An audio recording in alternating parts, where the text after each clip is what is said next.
மழைக்காலம், குளிர்காலம்னு ஆரம்பிச்சுட்டாலே போதும். இந்த சளியும், காய்ச்சலும் என்னமோ அலையா விருந்தாளி மாரி எல்லார் வீட்டுக்கும் போய் குழந்தைங்கலேருந்து பெரியவங்க வரைக்கும் நல்லா விசாரிக்காம போறதே கிடையாது. ஸோ இந்த மாரி சிச்சுவேஷன்ல நம்மளுக்கு சளியும், காய்ச்சலும் வந்தாலும் சரி, வர்றதுக்கு முன்னாடியும் சரி, நம்மளுக்கு மெயினா நம்ம பார்த்துக்க வேண்டியது நம்மளோட இம்யூன் சிஸ்டம். அதை எப்படி பேலன்ஸ்டா வச்சுக்கிறது, நம்மளோட இம்யூனிட்டி பவரை எப்படி பூஸ்டப் பண்ணுறதுக்கான ஒரு சிம்பிள் அண்ட் பெஸ்டஸ்ட் சொல்யூஷன் தான் இந்த கற்பூரவள்ளி இலை தேநீர். ஸோ அதை டக்குன்னு ரெடி பண்ணிடலாம்.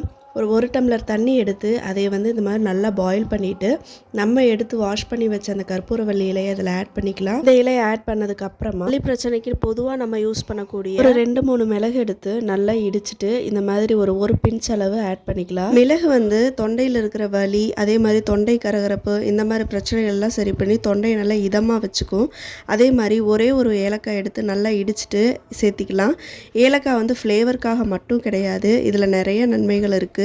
மைண்டை ரொம்ப ரிலாக்ஸாக வச்சுக்கும். ரொம்ப குழப்பமாக பதட்டமாக இருக்கும்போது ஒரு 2 ஏலக்காய் இடித்து தண்ணியில் கொதிய வச்சு குடித்தா மைண்டை ரொம்ப காமாக வச்சுக்கும்.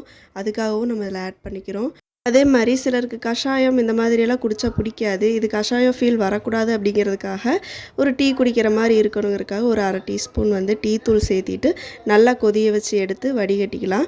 இதில் ஃபைனலாக நம்ம நாட்டு சர்க்கரையோ இல்லை சுத்தமான ஒரிஜினல் தேன் ஒரு ஸ்பூன், இல்லைன்னா இனிப்பு சுவைக்காக ஒரு 2 ஸ்பூன் ஆட் பண்ணிவிட்டு நம்ம அதை குடிக்கலாம். தேன் வெறும் சுவைக்காக மட்டும் கிடையாது, இதில் நிறைய இம்யூன் பவர் இருக்குது. ஸோ குழந்தைங்களுக்கு ஒரு 2 வயசுக்கு மேலேருந்து ரெகுலராக கொஞ்சம் கொஞ்சமாக கொடுக்க ஆரம்பித்தோம்னா உங்களுக்கு தானாகவே இம்யூன் சிஸ்டம் நல்லாவே பூஸ்ட் பண்ணி கொடுக்கும். இப்போ நமக்கு கற்பூரவள்ளி இலை தேநீர் ரெடி ஆயிருச்சு. இது நைட் டைமில் மட்டும் வேண்டாம், மற்ற எப்போவாவது நம்மளுக்கு டயர்டாக இருக்குது இல்லை சளி காய்ச்சல் அதிகமாக இருக்குன்னா இதை குடிக்கலாம், நல்லா எஃபெக்டிவாக இருக்கும்.